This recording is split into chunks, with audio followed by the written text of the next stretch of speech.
You're going to love this interview. Just got done editing it. I'm glad I got it live for you. I'll be in the comments for the next 30 minutes hanging out, answering any questions you have. In fact, leave a comment below about data points or what you think is going to happen to the company, and I will respond to every comment. Additionally, if you're just loving the content, click the thumbs up and I will go and check out your profile as well and give your videos some love as well. In the meantime, enjoy the interview.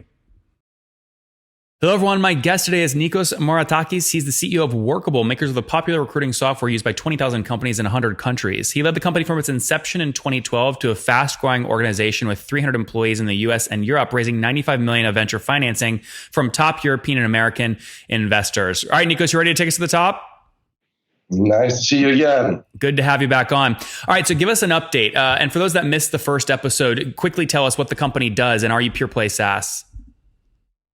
It's a pure play SaaS. Workable is a recruiting solution for employers, mid-sized companies mostly. We're operating all over the world. We have about 20,000 customers. What the software does is it helps you find, evaluate, and manage the whole process of hiring people. And Niko, just to be clear, those are all 20,000 paying customers, correct?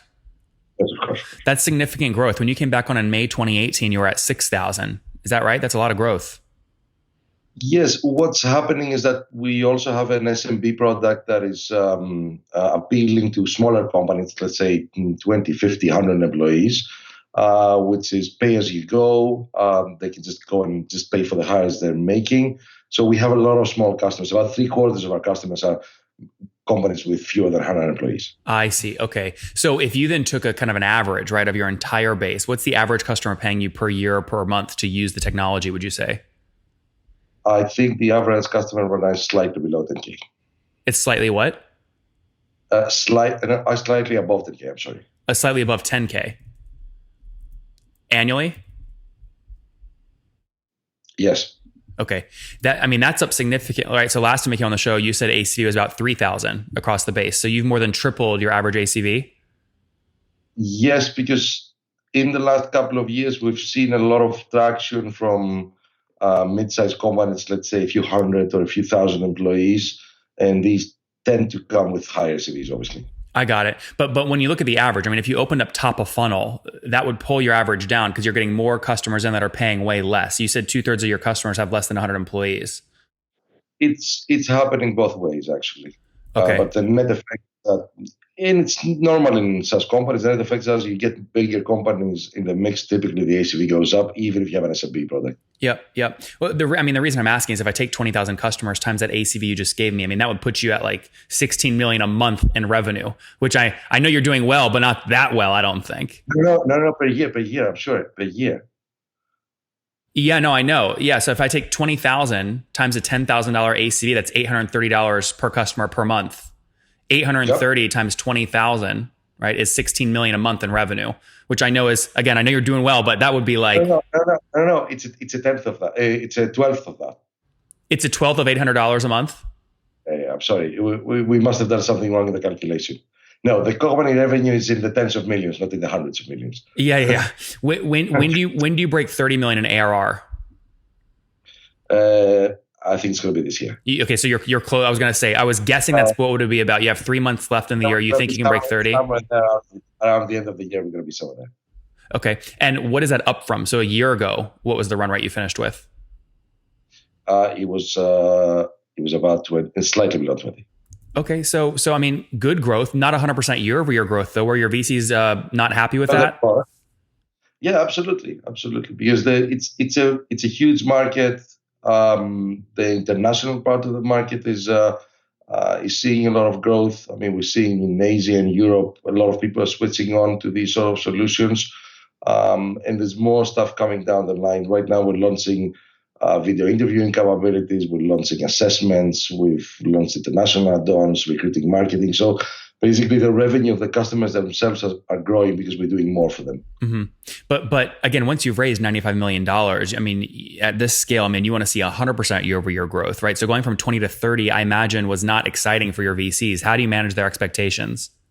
To be honest with you, I think the growth obviously is one parameter, but it's also how you're growing, how much money you're spending, how efficient your sales are.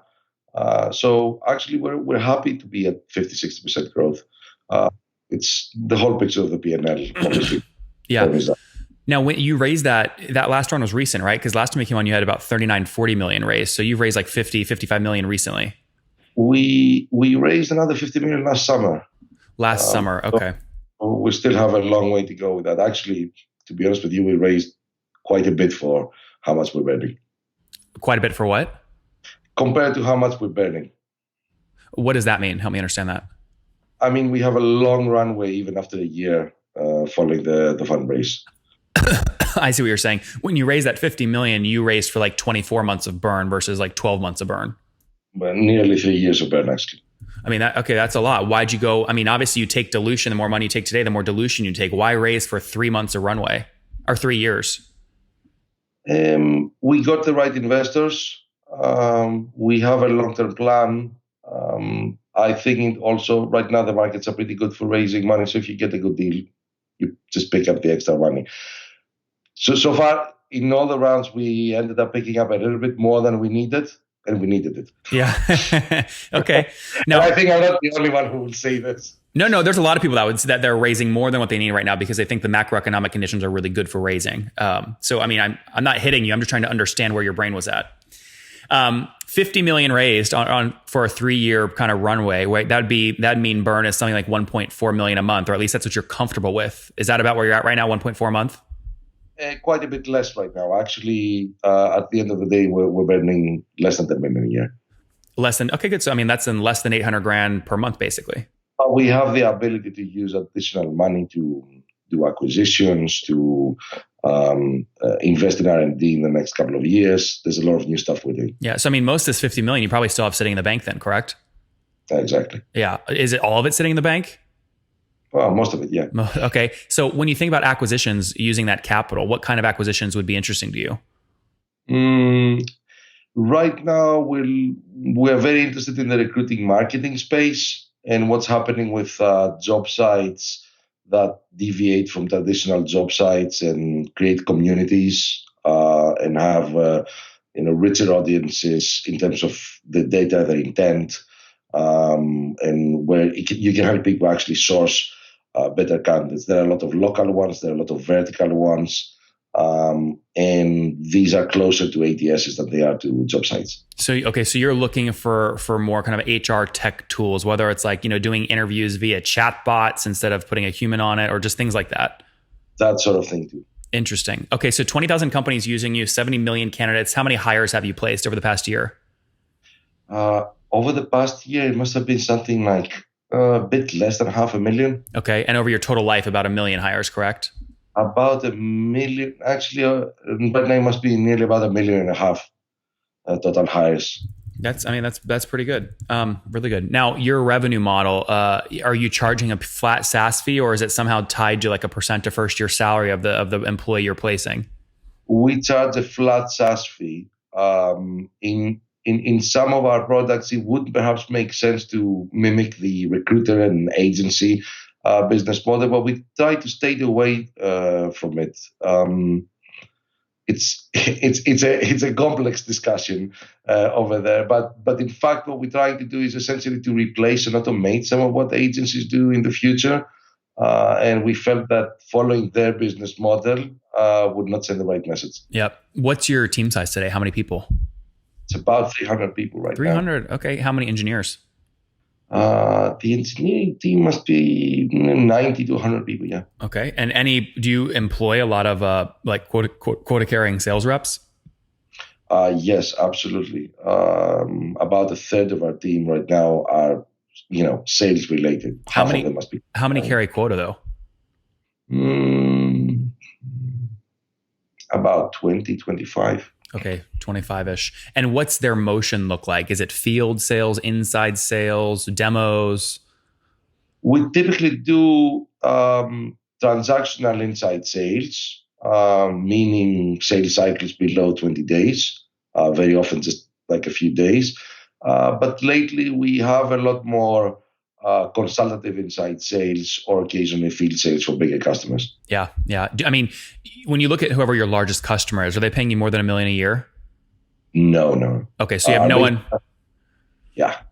We don't have steak dinner sales now. Yeah. That's a fly out and do a steak dinner. So what? I mean, what would you put your largest customer at? Like $500,000, $250,000 a year?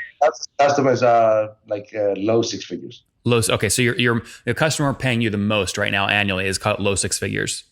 Exactly. Okay. Do you think there's opportunity to 3, 4, 5x that, helping them place more candidates, or no? Your growth is going to come from getting more customers, like new brands altogether. To be honest with you, we're not so keenly interested in $1 million contracts because that would necessarily mean that the product would become less appealing to the smaller customers. Right now, the way the market is, we are the leading player with companies with fewer than 500 employees, and we don't want to lose that. Who's the leader above 500 employees? I think that you will find people like iSIMS, perhaps Taleo. It's an old software from Oracle. iSIMS is probably the leader over there, but people like Greenhouse and Smart Recruiters are also doing good work in that area. Yeah, Colin now has private equity behind him at iSIMS. Are you in any acquisition talks with him? Even if I were, I couldn't tell you, but no. Let's go to hypothetical land here for a second. Does that marriage make sense? Who knows? Maybe it would. I have no idea. I haven't thought of that. Mm-hmm. I don't believe you haven't thought about it. It's too early. All right. Fair enough. Talk to me about churn. So churn's critical, obviously, in a SaaS company. Last 12 months, what's gross revenue churn been around? Well, we have two categories of customers. The bigger customers that go through inside sales and the more typical SaaS customers are about 100%, 95 to 100%. The smaller customers, their churn is a lot bigger, like 15 to 20% gross. Sorry, you said the smaller customers are 15 to 20% gross revenue churn? Yeah. Okay. Does expansion revenue on those cohorts more than make up for the churn? Actually, expansion makes up for the churn pretty decisively. But okay. I thought you asked for growth. Well, yeah, no, what I was asking for. So over the past 12 months, ignore all the new customers you added. If you just look at churned revenue on your old customers plus expansion on the old customers, is your net revenue retention above 100?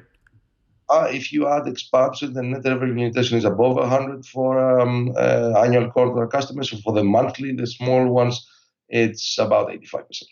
Okay, got it. Good. How do you, okay, I guess that makes sense. The reason I'm asking is because as you back into CAC, right, I'm sure you're willing to spend a different amount for a small customer versus a larger one. But regardless of the cohort, are you optimizing for a 12-month payback? Yes, typically the payback is for the small customers is actually 6 or 7 months, and for the bigger customers is 12 to 14. Okay, 12. Now, are you for the industry? Are you generally getting more aggressive there or less aggressive?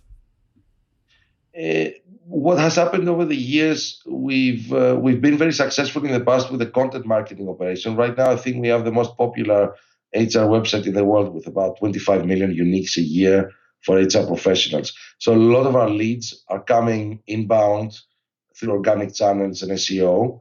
So for the smaller customers, we don't tend to spend a lot of money. So it's a net profit from the very beginning. For the bigger customers, obviously you have sales costs, and there, it's a choice. Actually, right now we're trying to ramp, which means we're spending a little bit. We're willing to take a bigger CAC to accelerate the growth. That's good. Yeah, that's what I was asking. And you have the money to do it, right? You can be aggressive that way. Are you planning on raising any additional capital? Not anytime soon. Just because you don't need it, right? Yeah, absolutely. I mean, we have plenty of runway right now. Yeah. When you, that 50 million, was that a Series B? It was a C, actually. It was a C. Okay. So this is a little old data because you did it over a year ago. But generally speaking, when founders are thinking about their Series C round, how much of the company are they going to sell usually? I think in C rounds, typically somewhere below 20%. It's not like A and B rounds. It's usually like 10, 15, that sort of thing. Mm-hmm. Okay. So like if you sold less than 20% of your company for the 50 million Series C, you're saying valuation there was obviously, I mean, you put your valuation there at like 250 million basically. a little over 200. Yeah. Can you break next year? I mean, I would say if you double from 30 to 60 at the end of next year, you could potentially start pushing that $1 billion kind of valuation mark. Is that reasonable or is that too aggressive? I guess so, but to be honest with you, the theoretical valuation of preference stock is not my main concern. It unlocks, as we saw with Mr. Newman at WeWork, it does unlock additional capital for you that's non-dilutive. Of course, having a good valuation generally is a good thing. But for me, the primary thing is to have a company that grows sustainably. There are plenty of companies in the HR space which, because of a mix of a good growth with low burn and a steady big market, have achieved remarkable outcomes. I don't know, for Bamboo, for example. They've had remarkable outcomes because their whole P&L was not just focused on growth at all costs. Yeah, I mean, but the tricky thing is even with you, right? So if you burned, right, 10 million, right, on 30 top line, that's negative 30% EBITDA margin on growth of 50 to 60%, right? So your rule of 40 multiple is actually below the target E40. Exactly. You don't want to be much below that. Depends then what margin, because we have margin of 87%. Yeah, which is pretty softer. Yeah. Okay, let's wrap up with the famous five. Number one, what's your favorite business book? My favorite business book, I think it's Fooled by Randomness by Taleb. You said Alchemist? Fooled by Randomness by Nicholas Taleb. Fooled by Randomness. Number two, is there a CEO you're following or studying? CEO. Naval, like everyone else. Naval, Angelus? I love him. Number three, what's your favorite online tool for building your company? Online tool.